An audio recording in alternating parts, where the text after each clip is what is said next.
in the end, she was pretty satisfied that she'd found all of him. But what to do with him? She tried just holding the parts together, wondering if they'd somehow fuse and he'd come back to life. She'd started with the thigh and calf to try to avoid the worst horrors of that. It didn't happen. He was cold, she realized. Not like human corpses were cold, but like an object. The absence felt incidental, as if he could just be heated up again. But then, perhaps that was how those who weren't used to the dead felt about their dear departed. Lizzie was very used to the dead. The human dead. Where could she put him? The kitchen table didn't seem respectful. She was thinking about Autumn now, about how she was going to break this news, what she'd have to show her. She decided it was going to be pretty awful no matter what or how. This purpose-built vicarage had odd storage spaces here and there, including a room behind the room where the washing machine and dryer were kept, that contained nothing but an old broom and seemed to offer no suggestion as to what the space might be used for. So Lizzie now found a use for that room, a macabre one. Along its small collection of shelves, she lined up what could only be described as pieces of fairy. Then she called Autumn. She woke her up at 4:30, and, using the voice she kept for breaking bad news, she told her to prepare for a shock.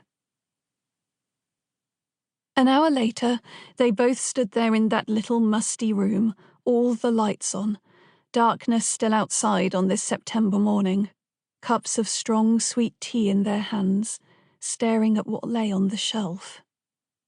"Are you sure that it's really him?" Autumn asked. She'd already touched his face. She'd done that immediately. "He was talking to me before it happened.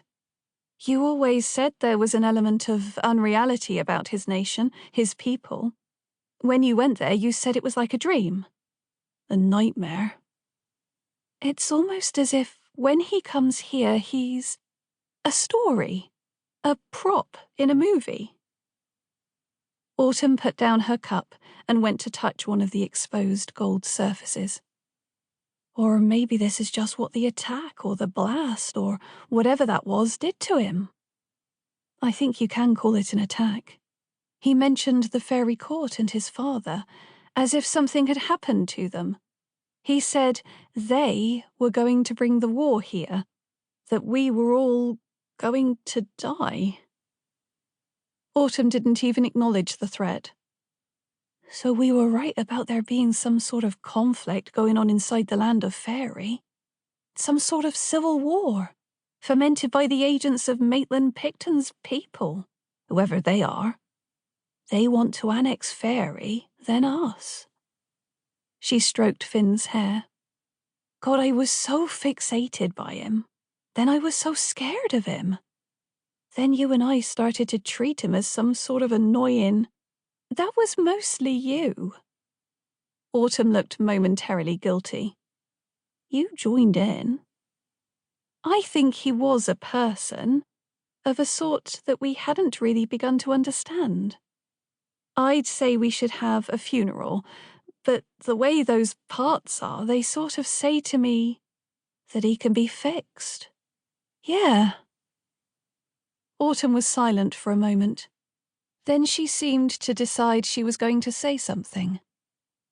Me and Luke, we, got together. Lizzie didn't know if she was meant to attempt surprise. That was frankly a bit beyond her right now. Finally. Before marriage. Couple of times. I hope that's okay. The look on her face was a mixture of nervousness and cheeky glow. I'm not judging. I hope that's okay. Was it? Wow. Just wow. Leaving it at that. That was obviously what Autumn had most wanted to tell her. Really? You'll leave it at that? Well, without drinks. This was not the first time that Autumn had grandiosely failed to read the room when it was only her and Lizzie in it.